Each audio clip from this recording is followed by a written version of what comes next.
I did a niche search today. There are hardly anyone, if any, that have my niche. There's a million people out there, but there's hardly any that are doing my niche that I could see on Instagram, Hmm. Have you, which is uh, good in a way. I think it's week 3 in Kickstarter in discovery, like product discovery. And I think I go into Google Trends, and you can use Google Yes. Trends to like type in what you want to do. And I gave an example of like kind of an umbrella niche. So you are dealing with, life crisis, family crisis, emergency Yes. preparedness. And so you can type in each of those topics into Google Trends and see which one is being searched for more. And just because one is searched for more doesn't mean you shouldn't go with the lower searched one. It just means having your umbrella topic as the one that is being searched for most, and then tie in all of your other aspects of your business into your content pillars. And we can always have, 3 to 5 pillars that we talk about. So, one of your posts could be losing your job, what to do, a family emergency with losing a family member. So each piece of content, you'll talk about one of these pillars. And as far as hashtags go, hashtags used to be very, very important before the algorithm started incorporating AI. And now AI scans every piece of your content, every word you say out loud, every word that is written on your screen, and then every word that is in your caption. So it used to depend on hashtags because it didn't have the ability to scan your content. So hashtags were important to direct the algorithm to the topics that you're including in your each piece of content. Now that the algorithm is so intricate and so robust, it's improving every day. Now, what is most important in your content to get it dispersed the way you want it to is keywords.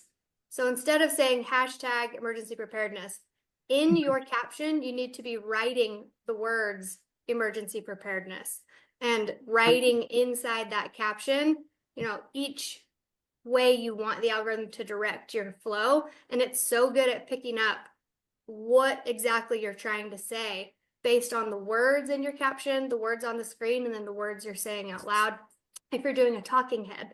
So I haven't used hashtags at all since I think maybe 2 of my posts out of the 900 posts I have in the last year and a half, I've used hashtags. And I did play around with this a little bit when I started that brand new page that got taken from me. I grew to 3,000 followers in 7 days, and I wasn't using hashtags. I think it's because I've learned that keywords are so important. So if in your writing, you can use ChatGPT to say, I need you to weave in these keywords.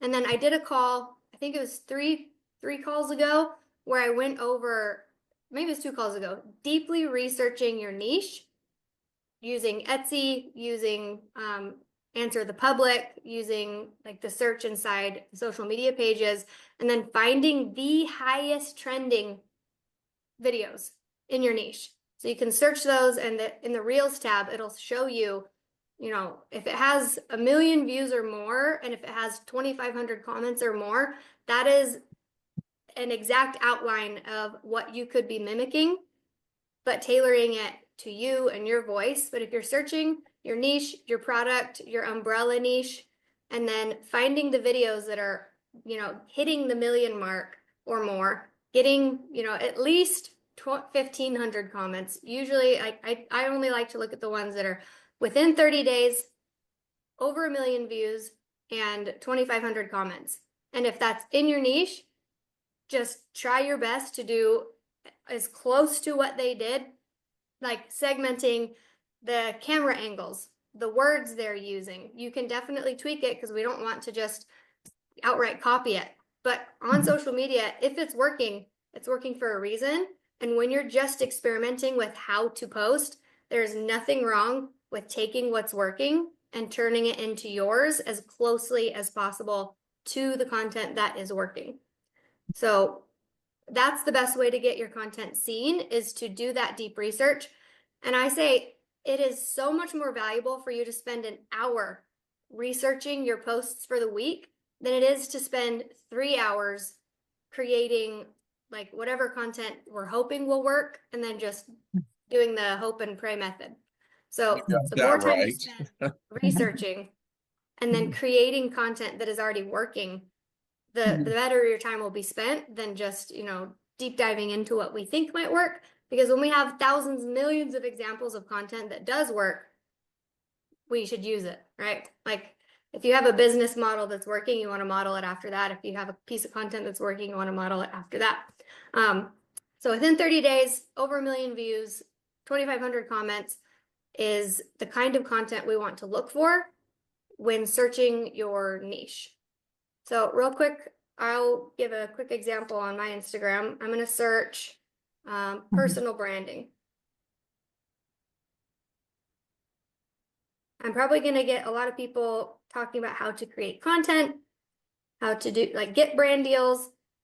So right now when I hit personal branding, my For You page comes up with, the ones that have, this one has 6.5 million views. She's saying, my mind, when one Instagram post that takes me 30 minutes to create pays my rent and bills. So that's working. If I'm trying to bring in people and attract people who want to build a personal brand, this type of content and the way you can mimic it, she's just showing herself filming. She's like in her kitchen and her content or her caption under says, not in survival mode anymore. Comment, guide, and I'll send you the link to my ebook, $67, where I usually teach you how to become a creator. Yeah, this is the time you learn from someone who actually built a personal brand and knows what they're doing, not from someone who just teaches it. And yes, look for more. And then she has 2 hashtags, personal branding and personal brand. You can use hashtags. Go ahead. Can I ask, so when you get all these views, like if someone picks up like there's 1 million views, does Instagram actually pay people? I mean, that's what she said. I don't know. I'm like, it's a confusing way to word what she's doing. Okay. So she's saying Instagram is her net. Instagram Right. is her Okay. top of funnel. So her funnel is content, and all the people Gotcha. are dropping in. And then through her funnel, she has multiple products she's likely selling. Right. Okay. Like this one is Okay. leading you to a $67 product on personal branding. So when people Okay. say Instagram is paying me, there's 2 things. Instagram does pay me for content, for Oh, views. okay. So if Okay. I have like YouTube pays the most for views, then TikTok, then Facebook, then Instagram. Instagram pays the least. But every time I post a static post or a carousel, I make $8 to $15 just based on views. And so once you get to bonus level with each of these platforms, I know that YouTube is 1,000 subscribers. Instagram doesn't have a number follower limit. It has mostly like a consistency based opt-in for their bonus programs. So you could be posting for 3 years, but you're only posting once a month. You're not going to become bonus eligible. But if you're posting consistently multiple times a week, Instagram will pick up on that and then open up your bonus eligibility so you can get paid just for views. So when people say that, I know it sounds confusing. I think in this sense, she's talking about Instagram pays her bills because she's primarily advertising her products on Instagram. Okay. So just She's searching. also beautiful. She's also beautiful. And when you look at a guy like me, you just look at the face and you say, oh, I'm passing that guy right off. Well, I don't see her face in this one. This is just the back of her. But, yeah, but I don't have a back that looks like that. So I hear what you're saying. Yeah.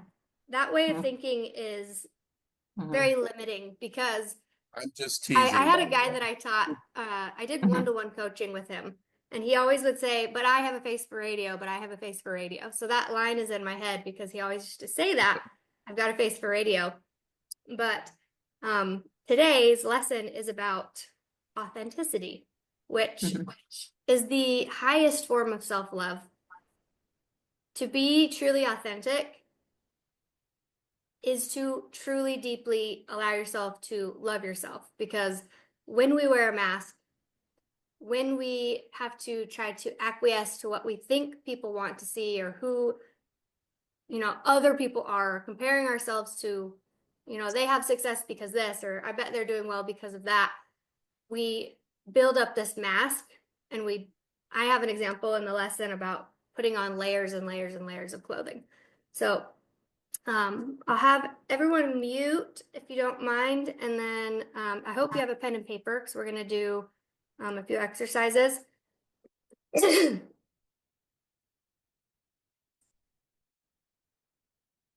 And Bless you.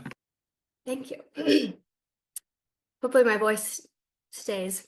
It's better now. So this one is difficult, but this is the thing. This is the most important thing to master for each of us, because it is what separates us from everyone else. It's what helps us stand in our power. It is what our superpower is. And every time you think of someone who has magnetic energy, or someone just has the it factor, like that celebrity energy where they walk into a room and they command attention, where they show up online and they get tons of views, it's the authenticity. It's them being who no one else can be in the whole world. And it's purely unrestricted themselves. So I'll just go through the lesson so I don't get off track and get ahead of myself. Imagine you're wearing so many layers of clothing that you can barely move. You're buried under expectations, fears, comparison, until you start to forget what you actually look like. Your light gets muted, your style disappears, and you know you're still there somewhere, but the world can't see you clearly anymore, and sometimes you can't see yourself. Now, imagine peeling off every single layer, one after another, until you're standing there in your lightest favorite summer outfit. You're light, you're free, you feel like yourself again, and you're visible to not only you, but the world. That's what I want your content to feel like.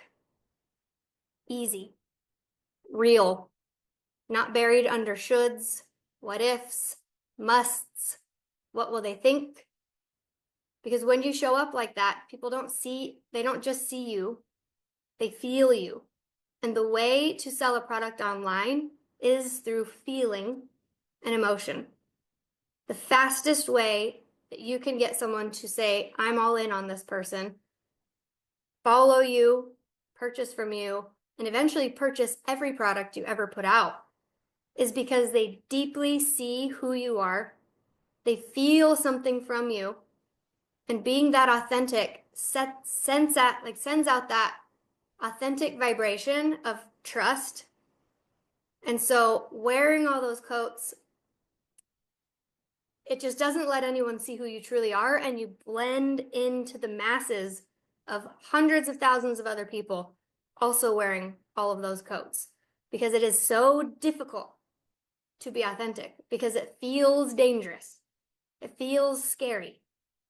So this isn't about learning strategy today. It's about remembering who you already are and then letting that version lead.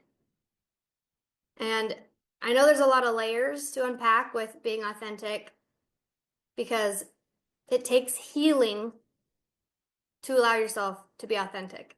It takes a lot of self-love and a ton of self-compassion to be able to be yourself authentically. And I likened this to relationships, and the only way you will ever truly feel unconditional love is if you let someone see you completely real and raw and completely authentically. Because when lots of people enter into relationships, friendships, work relationships with this, I want to be seen as this mask, or I don't want them to know this about me mask. And they can't love you. truly, deeply, madly if they don't know you truly, deeply. And that is the same for our content. If we show up hiding things, masking things, trying to fit into the mold, trying to, hide those parts of ourselves or not let ourselves be seen as a beginner, that's the biggest thing that I see trip people up is the terror of being seen as a beginner. And that is where the absolute magic comes in. It's being seen as a beginner. It is so relatable. It's so real because every one of us has had to be a beginner at everything. And we oftentimes try to hide that part and skip to the I already know what I'm doing expert part. And I've taught this before and it still remains true. The only thing you need to have people come into your world, follow you, fall in love with you, and purchase from you is you have to care about them and you have to be 10 steps ahead of them. You don't have to be the master. You don't have to be the expert. You just have to show them that you are on the same journey as them, but just a little ways ahead. You found some of the answers and you know some of the solutions and you care enough to show them. That is the purest form of magic online. That is the quickest way for growth. That is the way to be the most polarizing possible, and the best way is to let them see you learning. Be the beginner, but the beginner with some answers. And some of you are the expert on certain things. But remember who you were before you were, because that is who your ideal client and your ideal buyer is who you were in the midst of trying to figure out this problem and find this solution. And go back and feel that person. Remember the problems, remember the emotions, remember the ideal outcome that you were wishing for. And I will build a multi-million-dollar business. I know that in my heart. I'm delusional. This is where I'm headed, but I'm not there yet. But I am allowing anyone who's willing to come on this journey with me to see me as I'm learning. And as I have success, I relay the success to you and how you can also do it. But I am constantly in this journey of failing, of trying hard, of having setbacks, of, having emotional days, having really, really motivated days. And I show up authentically each day in those ways so that you can see, okay, yes, I want to learn from this person, but she also is human. She also makes mistakes. She also has bad days. She has setbacks. And I just want to be as authentic as possible because that is the best way I can show you how. And each of you are working towards a solution that you want to bring to other people. Many different solutions in this group, which is beautiful. Every one of you has a very unique idea, a very unique background as to why you feel passionate about this idea. And even if you don't have your idea squared away yet, you're passionate about self-improvement and self-growth, earning more money, gaining more freedom. And I know there's a few of you, I won't ever say names, but just this week in my chat, there's a few of you still struggling with not wanting to post yet. Not wanting to put yourself out there yet. Some of you, some have said, oh, I want to lose weight first. Oh, I need a better filming space first. I can't because my house is messy and I haven't had enough time to clean my house and I just can't do it that way. That is a barrier, a huge, huge, huge barrier. And I would know probably better than anyone about how much success you can have when you do it anyway. I started this with zero clue where I was headed, zero clue where I would end up, zero clue how I was going to make any money, zero clue how to post content. I had tried for 7 years to grow my Instagram following, and my business depended on it, and I still couldn't do it. So thinking about posting content as my main catalyst to income was terrifying because I'd failed for 7 years doing it. It wasn't until I said, I don't care if my makeup's done. I don't care if my kids are screaming in the background. I don't care if I'm in my car, if I'm at the park, if I'm finally sitting at my little desk that I set up in the corner of my messy house. I'm just going to start learning. And even though I don't have a single thing figured out yet, I'm going to let people watch. And that was the catalyst to gaining 200,000 followers in 1 year. That's outrageous. It's not luck. It's not skill. It was my absolute, genuine, pure, authentic self saying, come on this journey with me. I'm going to test all these side hustles to see if the average person could even make any money because I'm an average person. That was the catalyst to my rapid growth. And the fact that I failed and failed and failed did not dissuade people from actually purchasing from me. Once I finally said, I think I've figured it out. I found something and it's working. Sales poured in. So there's so much strategy you can try to follow. There's so much technical jargon. There's your tech stack with your stand store and your funnels and your lead magnet and all these things, your email. None of it will get you further than a radical self-acceptance, radical, I guess, humility in just starting. Nobody cares but you if your house is messy. Nobody cares but you if you have too much weight on your face and you don't like it. Nobody cares but you if you feel like you got a face for radio. There are thousands and thousands of people who want to learn from you specifically, who will resonate with you far more than they will ever resonate with me, or the person sitting next to you, or the person that you feel is doing better than you. Thousands of people will hear from you and you only better than anyone else. And I'm just going to say, hopefully this is a kick in the pants. It is selfish not to let them have you if you have it in your heart to help people. If you are ready to help and you know you want to help, worrying too much about you and the way you're perceived is not allowing the people who want to learn from you and need you to find you and have you. And the sooner you can give yourself a giant hug and feel yourself and give yourself to them, the faster you will have success. And it will be genuine, feel good, confidence building, life-changing success. And it's the hardest thing to do. It's not lost on me that that is the number one hardest part, but it is the number one catalyst to your rapid success. And I think on Saturday, I think on Wednesday, I want to do a lesson on healing, self-love. There's so many little things that stop us that we don't even realize why. I've done so much work, so much research, I'm a researcher at heart. I spend all of my free time researching and learning. And I have been through some pretty tumultuous things in my life, upheaving my life, leaving the church, the Mormon church, the first one to do it, the first one in my family. I have 23 cousins on one side, 22 on the other.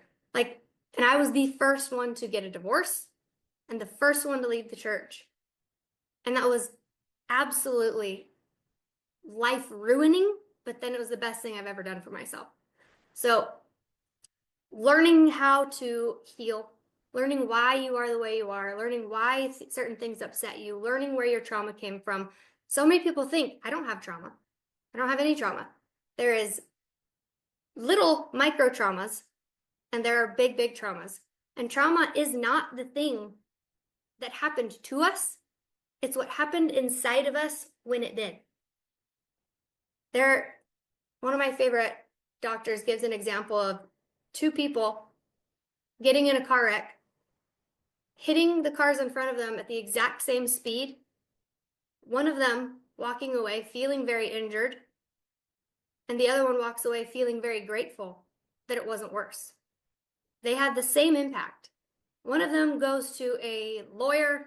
I'm going to make an insurance claim. I need chiropractics. I need x-rays. I need all this help. I feel so wounded. How could this happen to me? And the other person is just, oh, I'm good. Insurance cover it. Sure, we'll fix the car. All good. No problem. And it's not the impact that made the huge shift in that person's life and the way they walked away. It was every single thing that happened to them in their lives leading up to that accident. The person who got hit, it's everything about how they handle trauma based on what has happened to them previously. So, and it's hard for us to feel that because we want to judge. We know other people, we've seen what they've been through, we feel like we know them. There are tiny little micro traumas, even down to, did your parents let you cry it out as a baby? That was a little trauma. We didn't know that. Parents thought they were doing their best. I did it.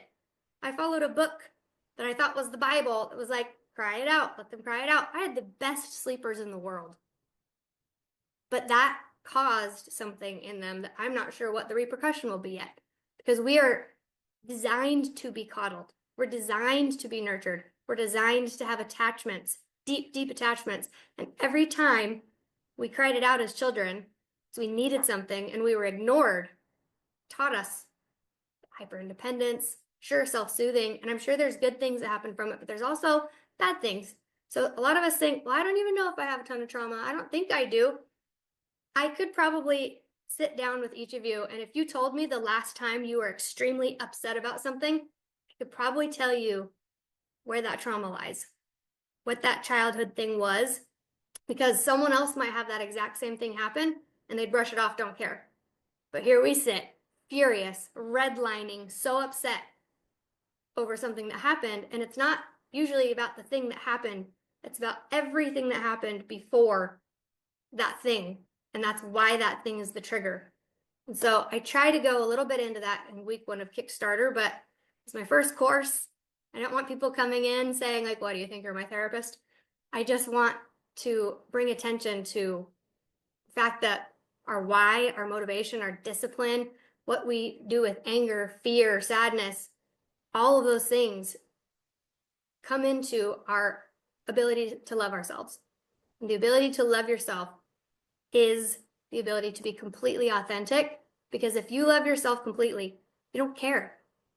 All those little things that stop us, the messy house, my hair is crazy, kids are screaming, what if they judge me, I'm too fat, all the things go away if we can truly learn true self-compassion and true self-love.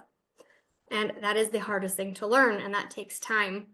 But my goal here is to open your eyes and mind and heart to trying to love yourself fully and looking at those instances when something infuriates us, something makes us so sad, something makes us fly off the handle.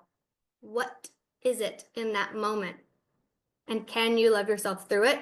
And is that thing that's making you so upset right now even valid anymore? Or is it just past memories, past instances, and past things that have happened to cause those feelings? So again, it's not about learning strategy. It's remembering who we are, knowing that we're exactly enough right now. We don't have to have the followers. We don't have to have the product. We don't have to have the mastery.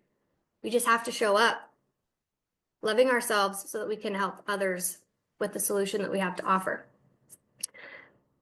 Authenticity is when you believe what you say and what you do that matches. So if you believe what you say and what you do and all of it is matching, that is how people trust you. If you say things that you kind of don't really believe, or you're just mimicking someone else, or it's a mask, people sense it. People feel if it's genuine or not. And that is the difference between people who will come onto your page and immediately follow after binging just a few reels, or go, because there's 1,000 million other people like you if you're being like everyone else. So being polarizing and being as much yourself down to the bare bones as possible, people will gravitate towards you faster than anything else. It's your insides matching your outsides. It's the courage to let people see you without the extra layers of performance. Being authentic isn't about inventing a better version of yourself. It's about uncovering the real version that was there before the world told you who you should be. You don't need to create more of yourself. You just need to remember yourself. And it's funny, I only came to these realizations a few months ago when I decided to create Kickstarter. Well, I guess that's part of why ways now. I started creating Kickstarter in September. But I heard all the time, and it kind of it would tick me off. Like this one girl, Jamie C., she's like, it is 90% energetics, 10% strategy. I'm like, well, being someone who's very triggered by the strategy part because I feel terrible with technology. I struggle putting anything together. I don't know what a good sales funnel looks like. I don't know any of the tech part. Hearing her say only 10%. I'm like, well, I feel like I have the other part down, so I don't understand when I have lulls. It's not just 10% strategy, lady. That's crazy. People talk about your energetics, your emotional state, your capacity to receive, your subconscious belief that you can, subconscious belief that you should, and that you can even hold it once you get it. Our limiting beliefs drive our success or subdue it. So I was bothered every time I would hear these people say, it's your beliefs, it's your capacity to receive, it's your energetics, it's your mindset, it's your manifestation. I'm like, I feel like I have so much of that. I feel like I love myself, but learning that everything that we've been through, the way we were raised, how much money our parents made, set our limit for what we believe is possible. If your parents never made it past $100,000 in their life raising you, it's not our fault. It's just what we have seen over and over and over. If all of our family members, everyone in our neighborhood, everyone at our job, because that's where we spend a ton of time, they're all making the same. It's not about more effort. It's about more authenticity. It's about more belief that you can. It's about more belief that there is more and that it's possible. And so I think it was last call I talked about being delusional about your success. Because everything we believe up to this point is, I can only reach this. And we are all here going for way more than that. So it has to be an active exercise on a at least weekly basis, hopefully daily basis, where we're saying, I know this is what I think. I know this is what I've been taught. I know this is my lived experience, but I'm seeing so many millions of other people live a different experience. So I know I get to have that because if someone can, I can. So getting unbelievably delusional. And it's not about, I think this is where people get tripped up in manifestation. People say, wake up today and say, I'm so glad I got 5 sales. Our brains know that's not going to happen. It hopes, we hope. But when that doesn't happen, we're reaffirming the negative. We're reaffirming, I can't do this. It's not happening. So what I do is when I wake up, I always talk about how incredibly lucky I am. I am so lucky because if my mindset doesn't believe my skill can get me there, my subconscious still needs to believe it's possible. So even if I don't believe that I can make 15 sales today or do a $100,000 product launch, if I don't believe that because I haven't ever seen proof of it, I have to at least give my mind something to hope for and look forward to. So I always say I am unbelievably lucky. Everyone who's meant to find me just does. I pour my heart and soul into this, and that luck just rains down on me. Because we can chalk things up to luck if we don't have the confidence. But we can't gain confidence on setting parameters and goals for things that we've never witnessed to be true. So you can figure out your own way to trick yourself into your delusion. But lucky, everything works out for me. Everyone that finds me is happy that they did. I'm a benefit to everyone around me. Like, you can say the things in your heart that you want to be true or you believe can be true. Because again, our brains do not know the difference between what is real and what is vividly imagined. And that's never been easier to prove than when we're triggered by a trauma. When you get triggered by something that previously hurt you, I'll give a very personal example. Maybe that's too personal because it's a recorded call. I'll block this part out in the recording. But then just all the self-loathing, insecurity, confusion that I put on myself. Maybe if I was more, maybe.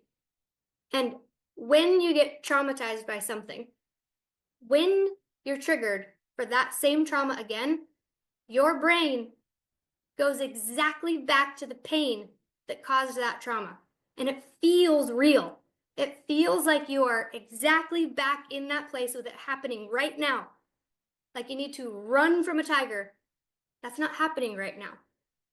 Your brain is vividly imagining that it is because it's recalling that pain. It's recalling that trauma that hurt you and wounded you initially. So every time someone in my dating life would have an issue with something like that, I'm immediately back to that danger and that pain that ended my marriage.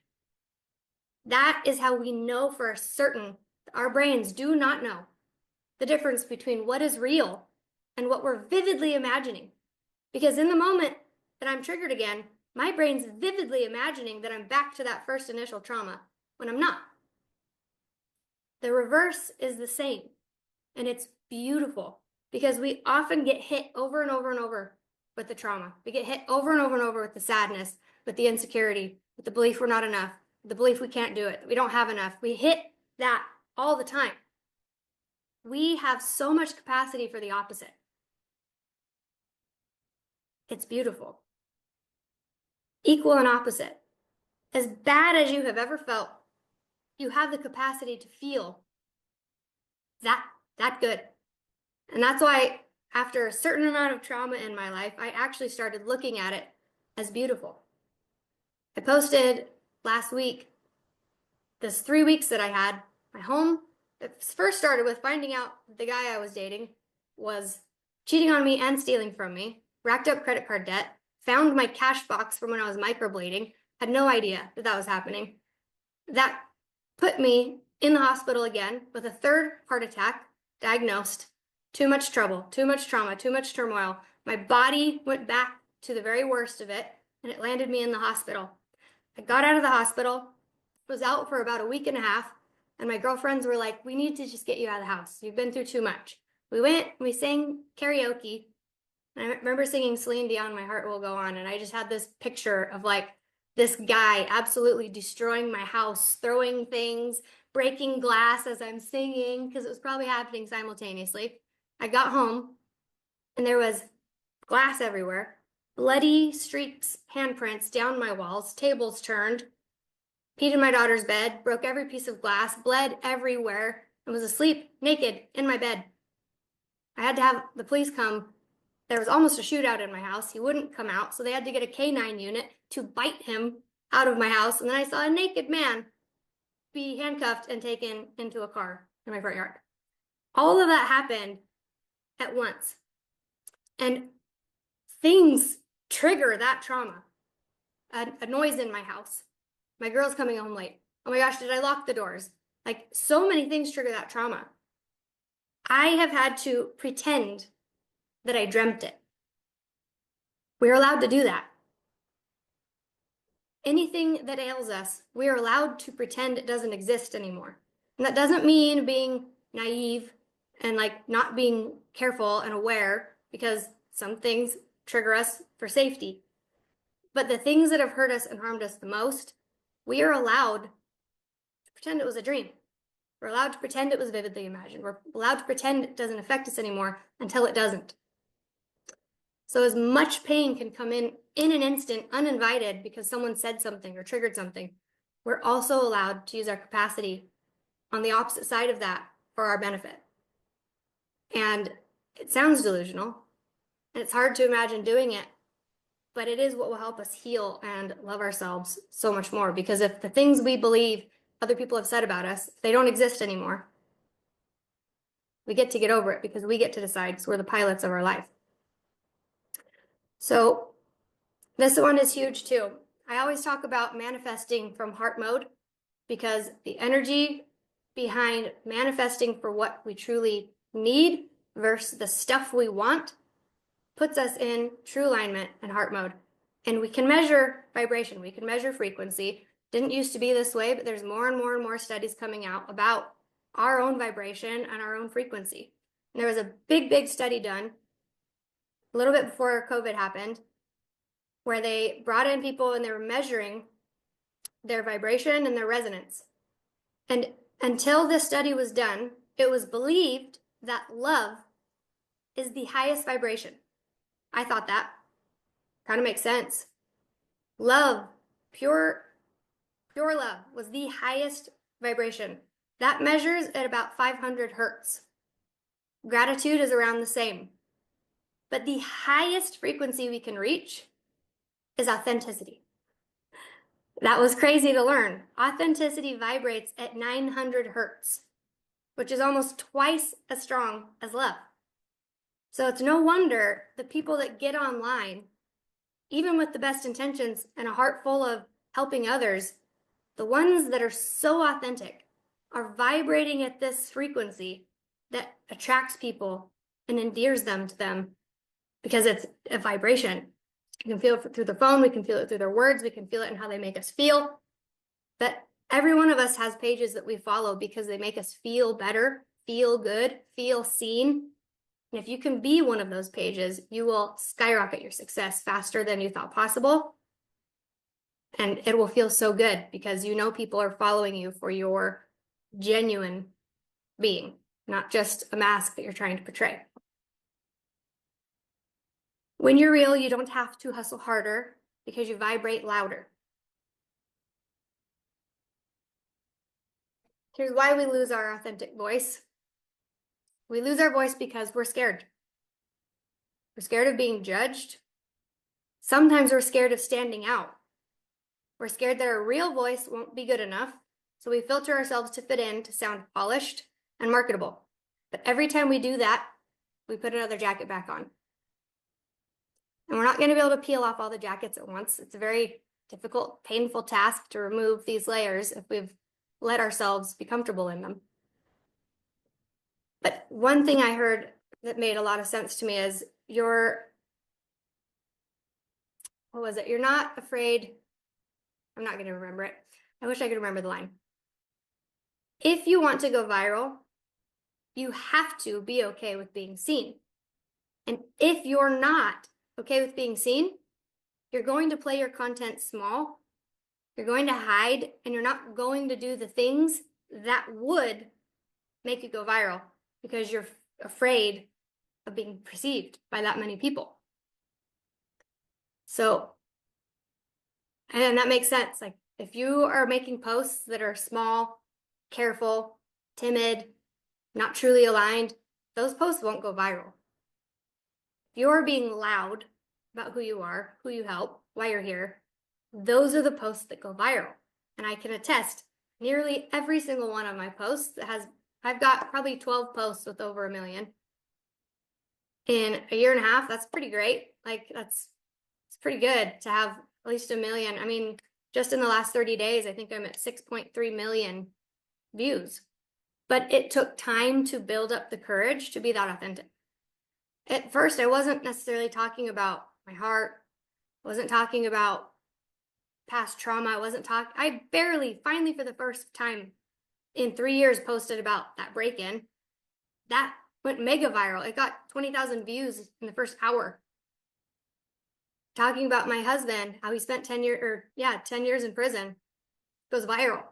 Not everybody has wild stories like that, but we do have our stories. And if you present them authentically, those, I promise you, are the posts that are going to go viral.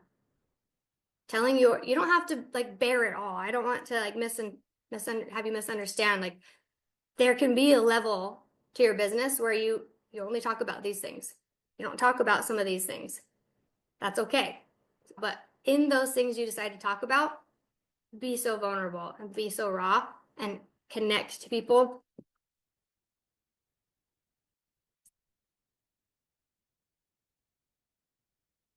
the other thing too. Even your perfectly polished mask, even your perfectly curated post is still going to be judged. People are going to judge it. We're like, I curated this version of myself. I curated this post. I scripted it perfectly and I acted how I wanted. There's still going to be tons of people who judge you for that. And while it might feel less scary to be judged for that, because inside we're like, it wasn't even really me, so it's okay. You're still going to be judged, and that still hurts because it's still your work. So we're going to, like, you're damned if you do, you're damned if you don't. So you might as well show up authentically and explode your brand faster than everyone else trying to be the same. So don't waste your energy hiding when being real is what actually attracts your real people. And this started happening recently. At first, you only have one product. Then maybe after a while you incorporate another one. And then maybe you incorporate another one. I realized I have people in my community that no matter what I say I'm promoting now, they purchase it. That's incredible. That is crazy. I would never have guessed that when first getting started, that I would build a personal brand that people resonate with enough that every time I say, I made a new product, they buy it. This is what I use now. They buy it. They trust.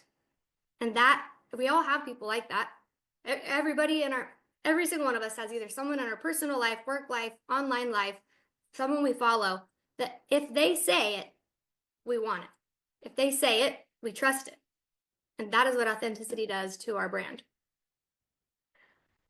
You were already created enough the moment you were already enough the moment you were created. You don't have to earn being enough. Your value doesn't come from the number of followers, the number of clients, or a perfectly curated brand. It comes from being, not performing. And those parts of you that you're tempted to hide, the too much part, the too different part, the too sensitive parts, are usually your biggest gift and your superpower. So when we think to ourselves, the things that you're scared to show, those are usually where your power lies. It's usually where you're going to connect the deepest with people.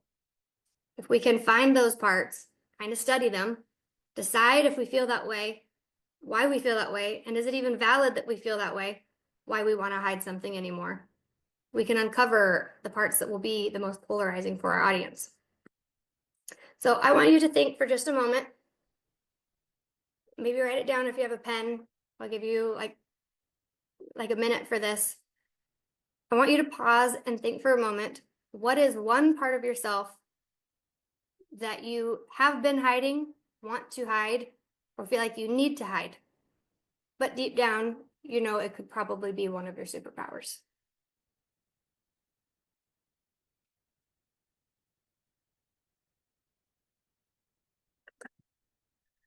When you show up authentically, you become a magnet. We hear a lot of gurus talk about magnetism, becoming a magnet, attracting your audience. And that sounds so difficult. How do I just attract the right people? We feel like we have to work our guts out to attract, to bring them in. And it sounds so simple, sounds cliche, but when you are yourself, you create deeper loyalty, you become magnetic, and you attract the opportunities and the people that are aligned with your soul. You don't have to chase attention. You just let your energy call in the right people. And I know that it's kind of, to me, it was maddening to hear that at first. I'm like, I don't want to hear that. That doesn't sound like an actionable thing that I can do in my post to make it go viral. That doesn't feel like good advice. But after doing this for, a little over a year and a half, I've posted a lot. I've posted 900 posts that are reels or carousels and thousands of stories. I've gone live hundreds of times. And it is the times when I am just being my pure, organic, authentic self that I call in the right people and I have my best months. There was a couple months back in August that I just didn't know what I was doing anymore. Roadmap had changed. The community was falling apart. I was like, I didn't build my own offer. I don't think I know how to build my own offer. Like, I'm not good on a computer. Finally, I just sat with myself. I'm like, what is it that I could be doing that is authentically me that will help people the most? It was create a program by me. Now, someone else's is great. Someone else's is a great start. I will never discount the fact that I changed my entire life with programs that I could resell. It is an excellent opportunity, and I think it is still an excellent opportunity for people who are unsure of what they want to create, because it took me months and months and months to feel like I had the knowledge, the experience, or the desire to learn how to create my own program. But once I did, I felt like I was calling in truly the people I wanted to work with. When I put my heart on the line, my lessons and my mind on the line, my thoughts, which is scary. Because if someone thinks, wow, you're an idiot, that's a dumb way of thinking. That's so stupid. Why did I pay for this? That's crazy. I don't agree with that. That's scary, to put your true, real ideas, your true, real self out there. Because then if you're judged, you truly are judging your thoughts and beliefs. They're going to judge you either way. And they don't know the difference of if they're judging you for yourself or they're judging you for a mass. So either way, to the person judging you, they don't care. It's just how we perceive that judgment and how we love ourselves and have so much self-compassion to allow ourselves to be our true self and teach in the way that we really want to. So I have written down close your eyes, but you don't have to. Close your eyes for a moment and picture yourself in that summer outfit. Lightest, happiest, most vibrant, most yourself, the thing that you feel most unburdened and free in. Put that outfit on. Strut a little bit, swish your little skirt around, put your hands on your hips. Feel completely raw and unburdened. The colors, the style. Now, imagine feeling that way with your online presence, your posts, your language and your emails, your brand. Does that feel like your summer outfit? Or does it feel layered, muted, and restricted?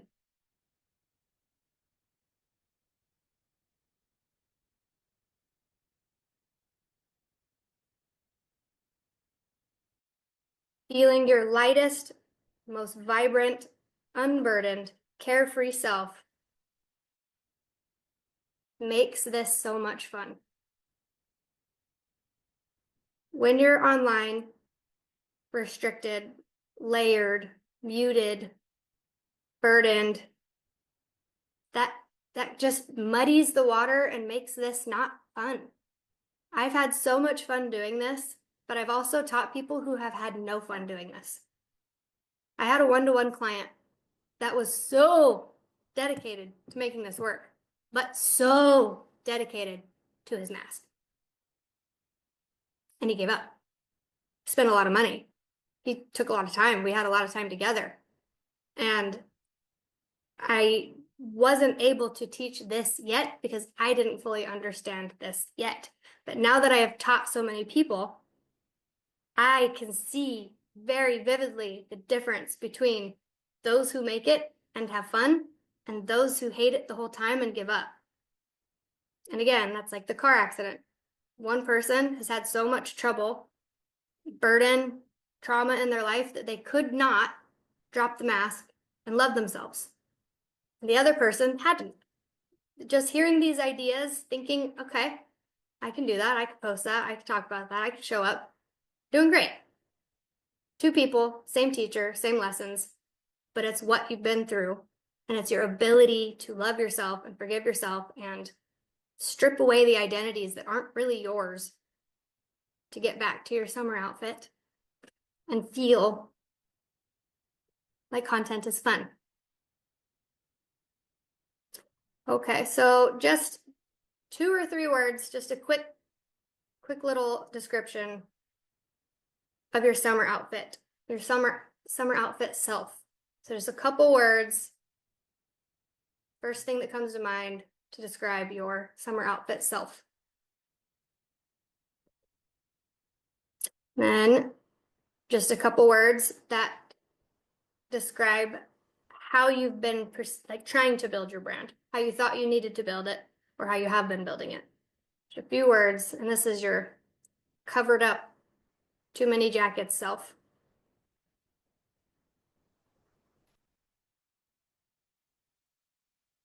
For some, the gap might not be very big. For some, the gap might be astronomically big. And that is going to show you how much work you're going to need to do in this arena between your most unburdened summer self and your covered up, buried, all the ideas that have been placed on you, burdens that you've held, those two people. And we want to be able to meet closer in the middle. Obviously, we want to be our summer self, but if you have this massive block, the fastest way and the most progress that you'll make on your business is uncovering that block. Because again, just like they say, that would bother me, it really is only 10% strategy, 90% self-belief, energetics, limiting beliefs, vibration, manifestation. And I hated that answer because I'm like, I'm a hard worker. I will work. Tell me what I need to do and I will do it. But when they're telling me it's only 10% strategy, I'm like, okay, well, what work can I do then? And the work is there. There's where the work lies, and that is some of the hardest work to do. So that's why I'm bringing awareness to it, because it's difficult. Some people have never for 1 second thought to work on these things. Some people have been working on them their whole lives, but it's important. So step 1, and how to start finding your authentic voice, is awareness. Notice when you're toning yourself down. Notice when you're editing your truth. And notice the things that you don't want to express. See if you can change that, because that's often your superpower. Step 2 is give yourself permission. You are absolutely, without question, allowed to sound like you.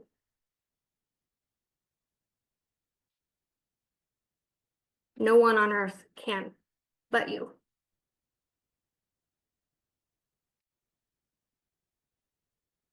Step 3 is practice. When you're creating content, whether it's through words or face-forward content, speak like you would speak to someone who already loves you fully. That's where the delusional part comes in.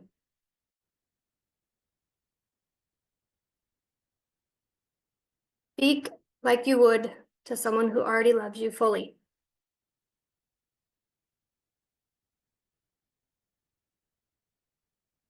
And again, we always think the worst case scenario. In this business, we have to force ourselves to think the best case scenario. We're already thinking, what if they judge me? What if I sound dumb? What if that's cringy? What if they don't like me? We must force ourselves to believe the best case scenario. What if they adore me? What if they think I'm hilarious? What if they think I am the best thing they've ever seen? What if they fall in love with me instantly? Those are just as valid as the negative what ifs. And those are probably more likely. The harder we are on ourselves, the harder we believe others are on us, and the harder we are on them. So lightening that burden of how hard we are on ourselves lessens our burden of how we are on other people and how we believe other people are on us. And it all starts with our belief. Number 4, sorry. Number 4 is compassion. Authenticity is something that is built up over time. It's never going to be something you can nail perfectly at once. And I think a big mistake us humans make is seeing something we want to change and wanting it to change immediately. And there are usually so many facets to each thing we want to change that it becomes so overwhelming we give up. We want to change our diet. What does that look like? Then we have to get rid of all of our seed oils, anything processed. Oh my gosh, but there's pesticides on things. Now we have to find organic. I don't know if there's any organic markets. I don't know if there's a Saturday market with fresh veg. Like, blah, too much. So to begin real change, the goal has to be so attainable. Something we can actually do, because once you program yourself to think, I hit that one little goal, I changed that one thing, then you can begin the next. But putting our goals, our standard for change, too high, every single time will fail. I'm going to go to the gym 5 times a week, even though we haven't been in years, and we keep telling ourselves for the last 7 months we're going to go on Monday. Once it doesn't happen, that's why New Year's resolutions fall apart. We wait for this one random day that means truly nothing to change this giant thing. It's just too big of a goal. So saying, okay, where is my authenticity? Where am I hiding? That one thing that you said is keeping all those winter clothes on. That one thing can be the first thing. Once you're aware of that, once you work on that thing, choose one more. Give yourself time. Give yourself time to fail. Give yourself time to say, oops, I tried, but it's still not working. And go back to that thing. But saying, I'm going to be authentic and just show up online loud and proud and be myself, that's very difficult to do. We don't even know where to start. So honing in on one thing at a time is the way to building our authenticity over time, not trying to nail it perfectly at once. Your real voice doesn't need a filter to be powerful. Doesn't need anything added to it. Doesn't need anything hidden. Your real voice does not need a filter to be powerful. This is another writing prompt. I'll give you a couple minutes. What is something, possibly the thing, the driving force behind why you want to do this, why you are powerful, and why your voice matters? If you could post something today, the deepest thing without fear, what would you say? Right. That version of you, that idea, that message, that is the voice your brand will thrive from. And as often as you can depict, emulate, share, tell the story of, make people feel and resonate with that thing, the faster you'll grow. And the deeper connected all of your people will be to you, and the faster you can help with that voice. Here is the danger of waiting for the perfect time. Waiting until it's perfect is the most damaging thing you can do to your voice. Waiting is not showing up authentically. Waiting is hiding. Because when you wait for the perfect time, you silence the real you. The you that is in this moment trying to work this goal for the people you're trying to attract right now. You lose momentum, you lose magnetism, and you lose the people who would have loved you if you had let them meet you earlier. And that is where my superpower came in, letting them meet me in the mud. Showing up messy is your superpower. Being seen in the becoming, not just the arriving, is how people will fall in love with you. Nobody wants to join the party that's already over. They want to join when the lights are turning on, the music is just starting, and there's still room to dance. Here is your challenge homework.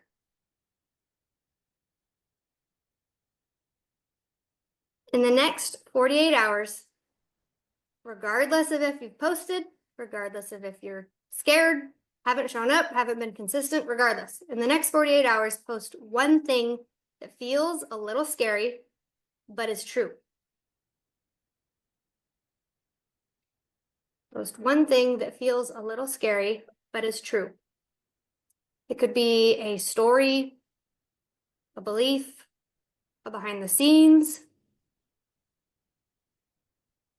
But don't wait, don't overthink it, don't polish it into something safe, just share.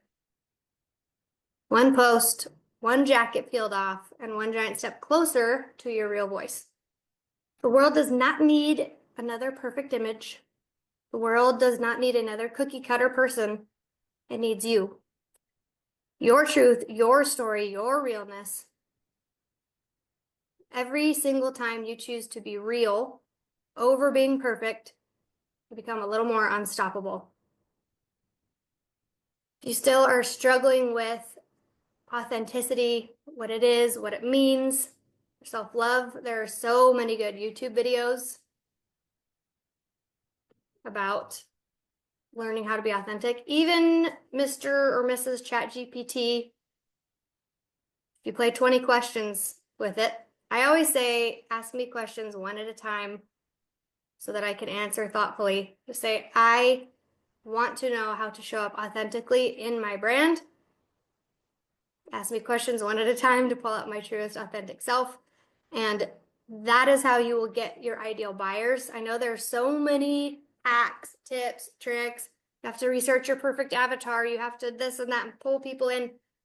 I promise you, if you show up with your brand voice and be super authentic, so much self-love, it will come naturally. And it is so much easier to do it that way than banging your head against the wall trying to force it. That is the lesson for today. If anyone has questions, it doesn't even have to be about this lesson. It can be about anything you need help with. Yes, Zulama.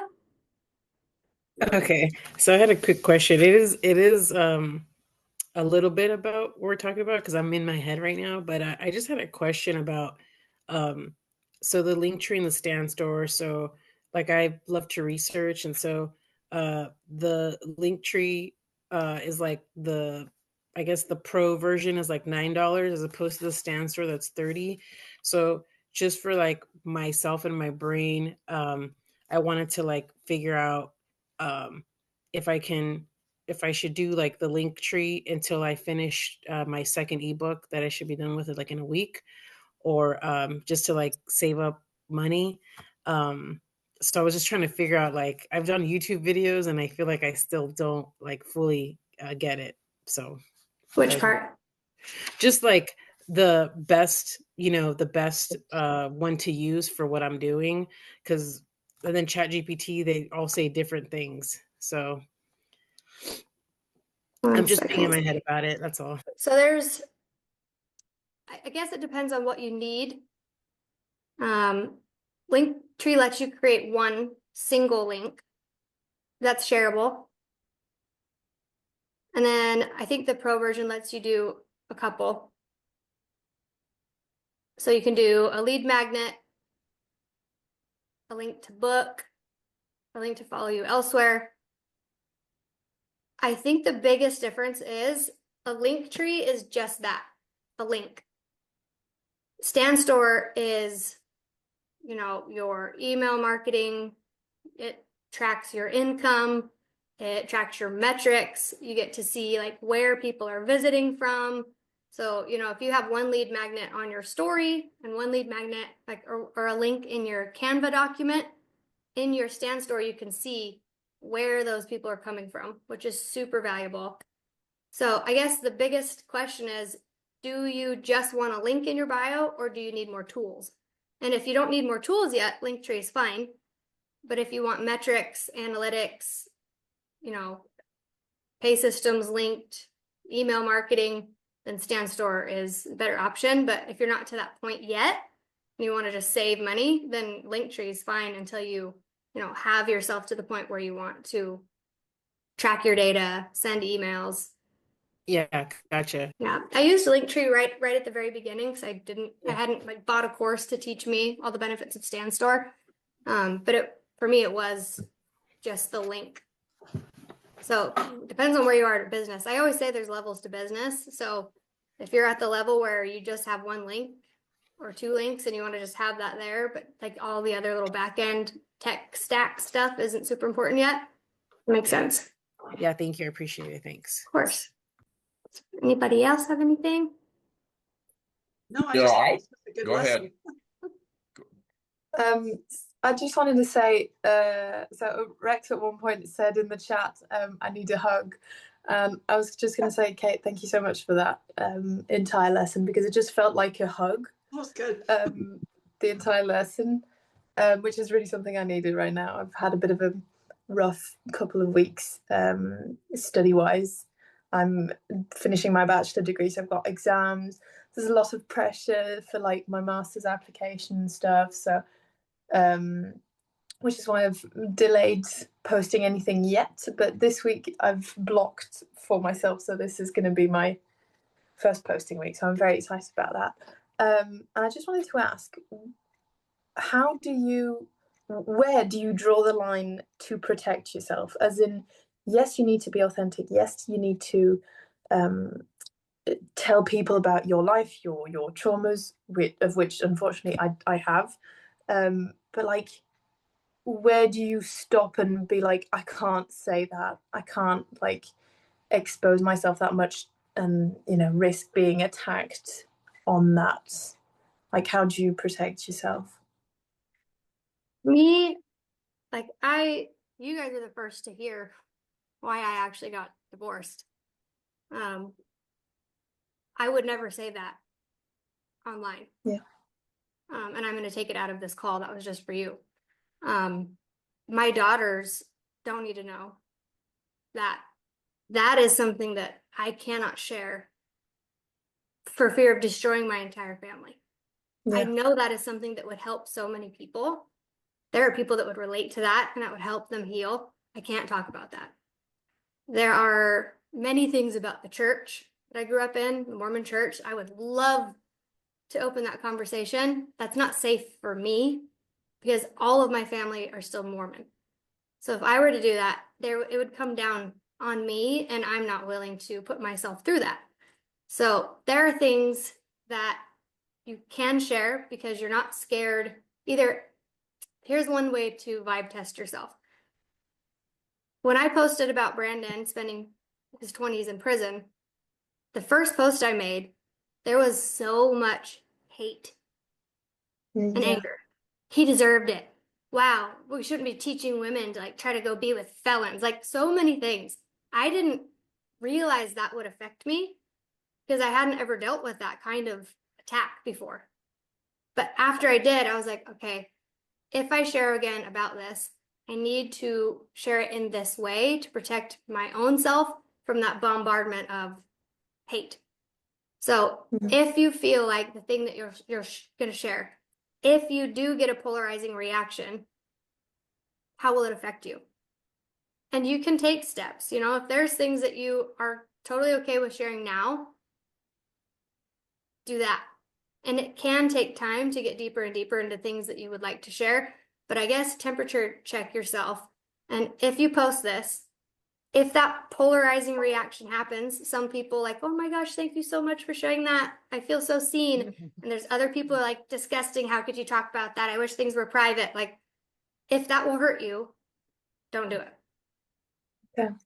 But how do you let things not hurt you? Because like, as you said, you're talking about your husband. How does that not hurt you? I think it literally, this is so bland of an answer. I love myself so deeply. I know who I am. I know why I'm here. And anytime I get this all the time. oh, you're just a scam artist selling a course. You're just any other person. Like, I thought you were different. You're just a scam artist. That happens to me often. People are upset by people selling courses because lots of people did it the wrong way.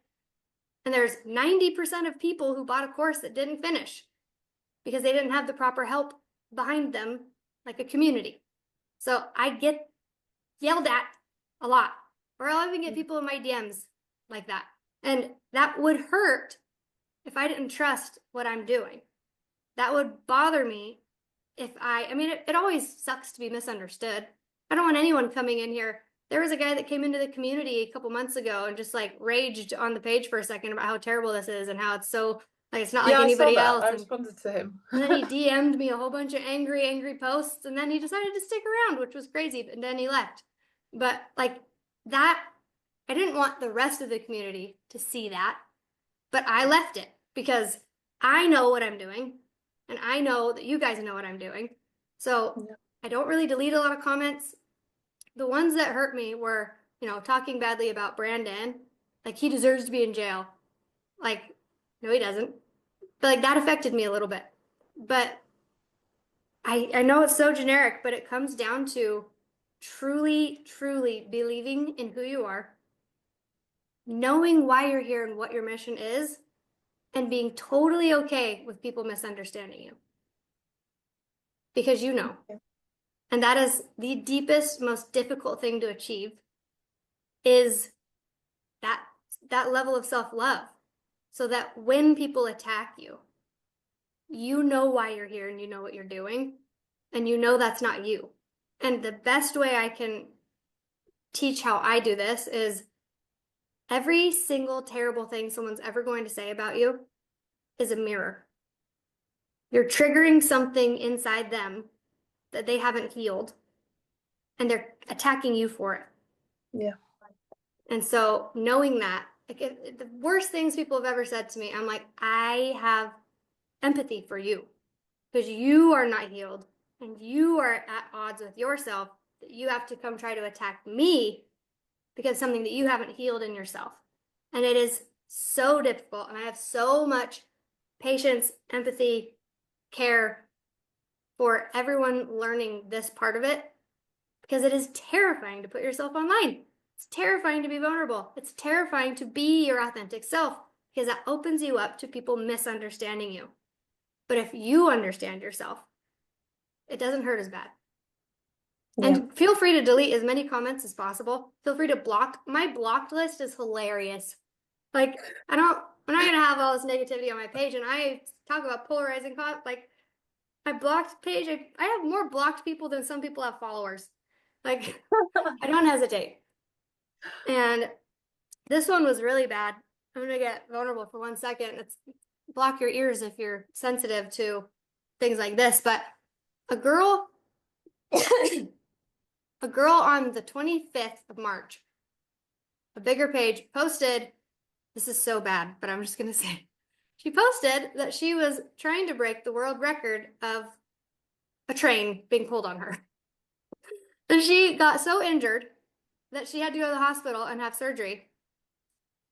A day after that, she said 50 people. The day after that, I posted hanging out with 50 ex-convicts. And I have a line of guys up on the balcony.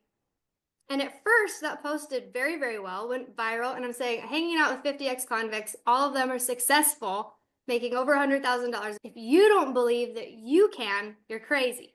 Like, but without knowing me or seeing me ever before, and that post went viral, millions of views. So if you don't know me and you're a creep, that post went viral. And now all of a sudden, a day later, my post is going viral about 50 men, hanging out with 50 men. The comment section was an absolute heinous dumpster fire. And I'm by things in the porn industry, right? So like men calling me porn or assuming that that's what that post was about was so triggering. Like, I saw those comments. Brandon was like, hey babe, do you want to check out your comments on this post? He was like showing it to one of the guys he works with because he's part of the post. He's in it and it's going viral now. And I was like, I'm like, I didn't even think I could delete that many comments without triggering Instagram thinking I'm doing something weird. So I turned off the comments, and then I had to little by little delete all those heinous comments. That got me because that is not who I am.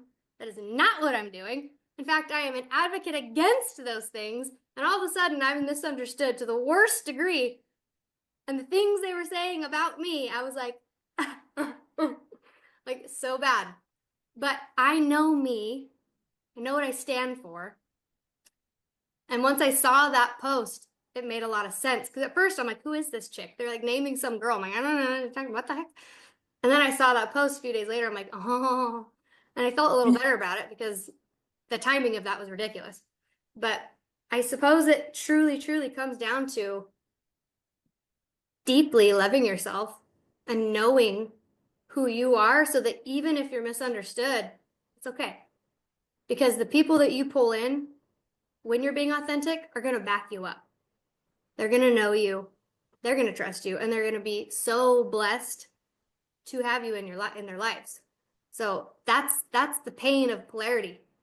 The people who really are going to resonate with you are going to love you and trust you, and the people that you trigger are going to hate you. And that is where the fear of being seen comes in. And that line I wish I could remember is, it's maybe you don't have a fear of being seen. It's a fear of being perceived improperly, perceived the wrong way. And I think that's what breaks my heart in my family is I know who I am, and the ones closest to me know who I am. But my Mormon family, who thinks I'm the black sheep, who doesn't like rules, who left the church, they don't see me. That's so hard for my own parents and my own siblings. Two of them are like my best friends, but like that's painful. But I had to say, I'm not going to stop doing this because the people that I'm helping will see me for who I truly am. And that's all that matters. Even though I have to go to family parties and Christmas and I know they're whispering and it almost ruined my wedding because I posted my podcast, like my mom heard it and got really upset. Like it comes down to knowing who you are, giving yourself so much compassion and having a deep love for yourself so that you can show up authentically. And when you are your authentic self, you kind of become impenetrable. You have that deep, and that's why that vibration is so high. That's why it can be measured so high, because no, you're impenetrable. I know who I am. I know what I'm doing. Like everyone else just needs to heal a little bit if they're coming after you. It's a really difficult thing. It takes a lot of time and a lot of compassion. But to answer your question, if it's scary for now, you can just level off, levels until you're comfortable with like the intimate things. Just share the solution and how you got there on like a little bit more surface level. You can be authentic without bearing it all. Yeah, so like if you face this is the solution more than I've been through this, and this kind of. Okay. The deeper you can go, the faster you will grow. That's what they say. Yeah. But it doesn't, you don't have to go bearing your soul right from the start. I certainly didn't. I didn't. I like tiptoe. Do you want to make money online? Then it was like, these are some things I've been through. This is why I know. Like, this is why it was so painful to be so broke. Like, then I like unpeeled the layer. But like, I guess be an onion. It's okay to peel back one layer at a time. It will be your jacket with all your layers. Just take one jacket off at a time. Yes, Sulema. I was just gonna kind of say that there's always just gonna be people out there like Caitlin. You've shared a lot about things with your family and stuff like that, and I always just say like they're not paying your bills, right?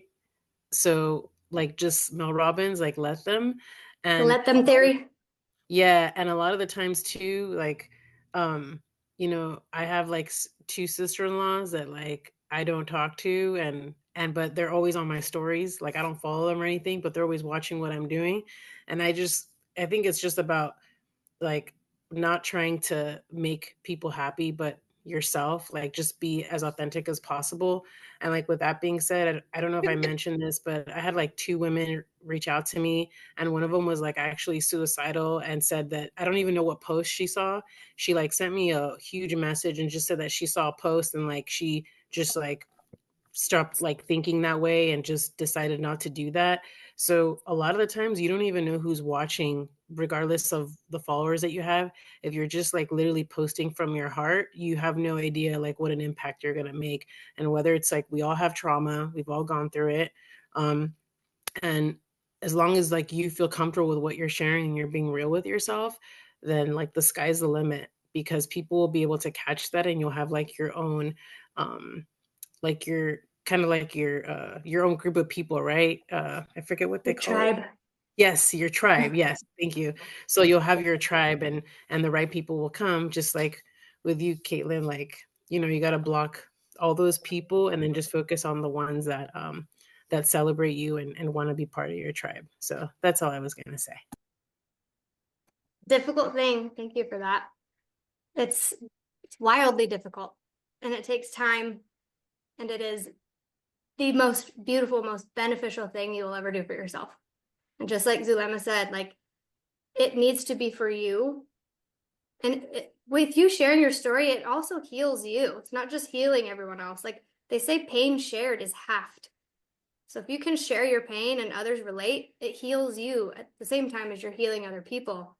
And I think that is why personal brands are just absolutely booming. People are changing their lives by simply getting online and being authentic. You can go watch a Netflix series, you can go watch reality TV, you can watch whatever, but people are spending their time more and more and more binge watching their favorite creator on their page for the evening rather than watching a movie. That's cool, because we want connection, we want to feel seen. And if you showing up is for you first, then it will be for everyone else second. But it's terrifying, but it's worth it. But thank you very much anyway for all your very warm advice. You're welcome. Is there anyone else? I know there's It's a warm hug is what it is. So, and Yes, by the exactly. way, being in certain religion, and you know who I am, Kate, but certain people judge people. So don't feel bad, because I know you as the genuine person that you are, and it doesn't matter what other people think.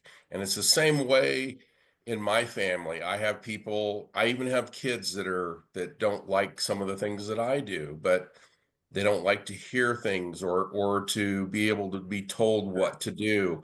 But if you are genuine, like this whole thing was, if you're genuine in what you post, which I learned, that was the biggest thing that I learned, being genuine, being yourself, and being the person that you are, then other people will respect you. I respect you for all the stories that you've said and what you've done. And I think people that are out there, even family members that judge, are really kind of stupid. But I'm one of those people that goes about every day trying to say something nice to everyone. That's the genuine me. And I have not been that genuine person online. I've tried to be funny. That's who I am. I'm a funny person, try to be funny. But being genuine and talking about life stories is the biggest part of what I need to do. So anyway, I'm going to shut up, or I'll talk all night. I like it.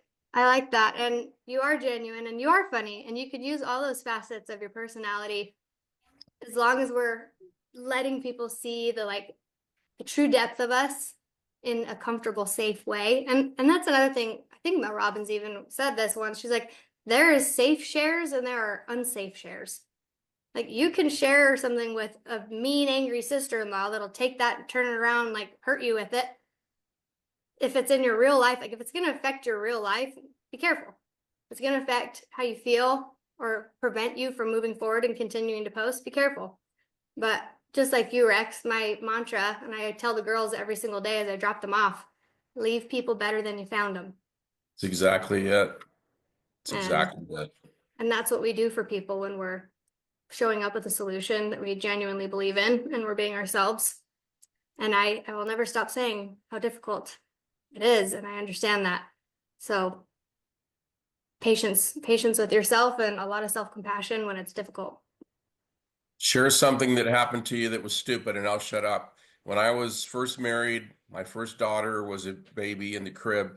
We got a whole bunch of balloons and we put it in her room. We have one of those things that blow through the house. It's like the cooler on the top of the roof. It's not an air conditioner. You open windows and it sucks the air. So in the middle of the night, 2 in the morning, these balloons come floating down the hallway and into our room. And I wake up and I see this big figure there, and I think it's somebody standing over me and ready to kill me. So I get up screaming and I'm attacking the balloons.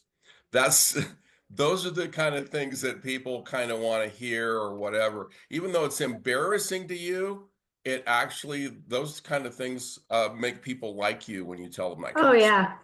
The more human you can be, the more you'll relate to all the humans that are around you. Yeah, yeah. Perfection's boring. Yeah, Messy is exactly. fun. Anyway, I'm going to shut up now. Well, I appreciate your Yeah. input. Is there anybody else need help with anything? Want to say anything? I just think that assignment's going to be fun, actually. Good. It's meant Do to we be. need to tag you on it or anything? Or just I tag would me? love it if after you post, just hit your little mail, your little paper airplane and send it to me and I can see it. Okay. Awesome. I adore you all. I'm here for you. I want you to have this be fun. If it's fun, you'll just keep going. And I know there's some pressure, when we're on a mission, like I want to see the monetary wins. But if you're doing this the right way, you're going to have so much more than monetary wins. Life wins, confidence wins, healing wins.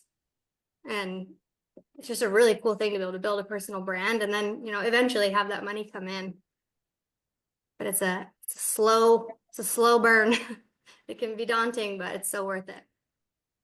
We appreciate you. Thank you so much, Caitlin. Yeah, thank you so Absolutely. much. Great Like I lesson. said, I don't feel like enough people are taking advantage of these recorded calls. I feel like if they missed it, they missed it. And these calls are like what makes this community They're worth it. so valuable. So Yeah, it is. Yeah, hope all we that- got to do is wait for Zulema to post hers because she's got the complete context of everything.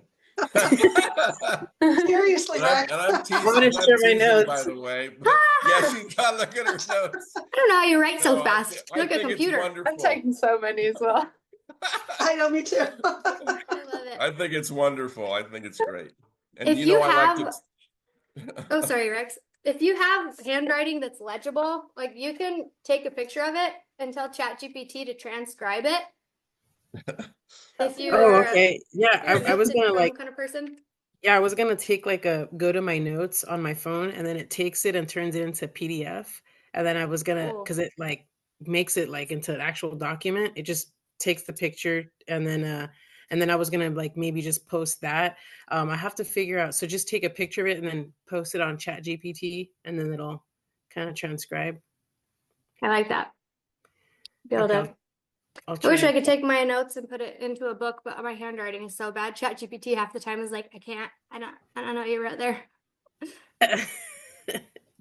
Maybe I'll My pay someone to do handwriting's a bit bad as well, but I can definitely put all the key points into a post on school because I have 4 pages of notes. This is actually ridiculous. Like I literally have 4 pages.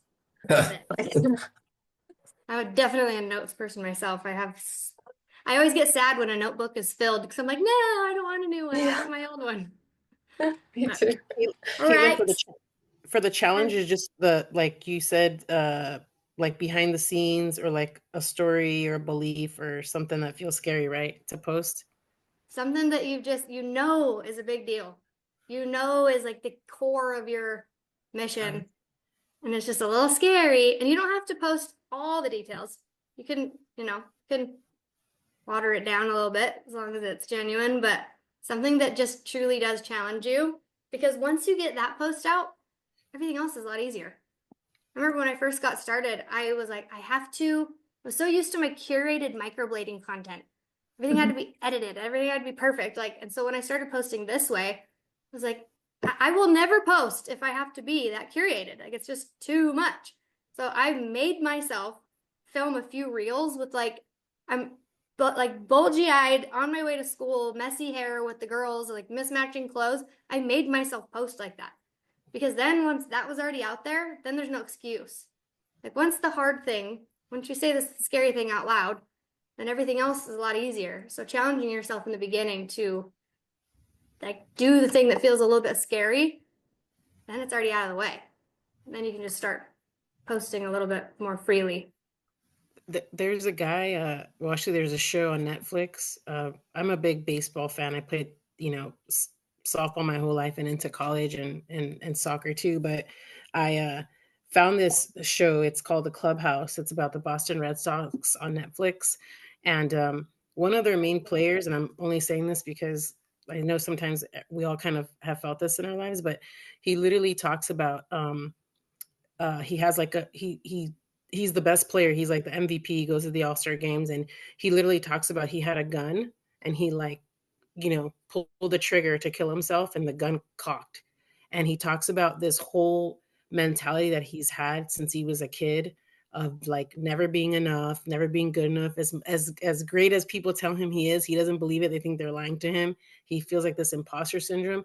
He goes through the whole thing, but when he did that episode, it created all this awareness within sports and Major League Baseball, and along with a bunch of other people. But it was like basically he was talking, and it was like I was feeling everything that he was saying. I'm like, oh my gosh, like I feel like that all the time. I feel like imposter syndrome, like that like I'm not good at what I do, and people just say it to be nice.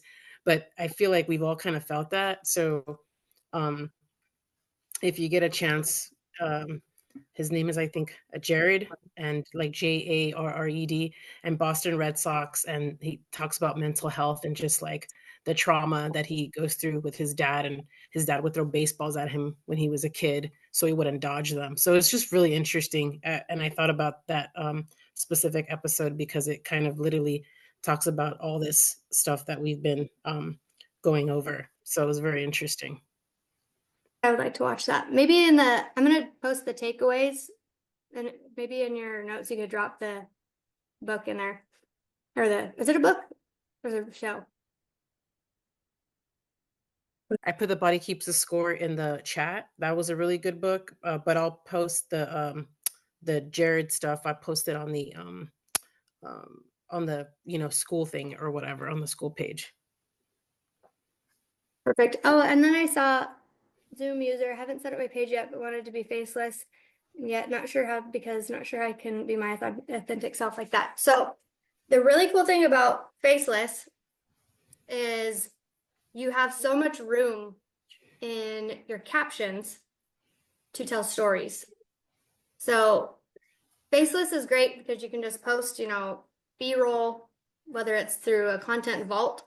There's a content vault in the classroom. There's a couple. I need to put a few more in there. But drawing people's attention down to the caption is going to be key for your faceless page. So doing the B-roll or even a slide, but just saying, meet me in the caption, or finishing it with like a cliffhanger so people look down for your caption. And then, just because you're not showing your face or speaking, you can still show up exactly like you would if you were showing your face, but just through words. Like blogs do so well because people are just reading stories, updates, life events, and you can just treat your Instagram page more like a blog than just, reels when you're not talking in them, and still just being as honest and vulnerable and telling stories, even if you're faceless, will be key for you. That seems to be it.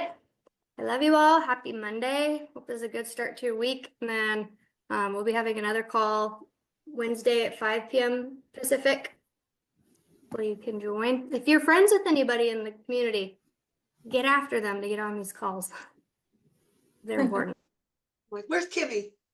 Where's Kimmy? Where's Ben? Ben hasn't been here for a while. No, he hasn't. I've messaged Ben a bit because he wanted to be my accountability buddy.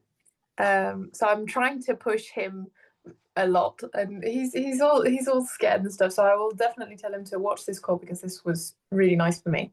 And I'll try and push him to watch Wednesdays as well. Okay, perfect. Not just, make money online. Like it's about making money online, but it's about getting there in all the ways. Yeah. So I don't know if you guys would mind if I post this just on my YouTube. Oh, because this is the foundation, what the lesson was today, of why you need to post, how you post, not correctly, but more beneficial. So I'm all for it, girl. Awesome. Perfect. All right. Love Thank you you. We all. love you. Thank you. Thank Have a you so good much. week. Bye. Bye.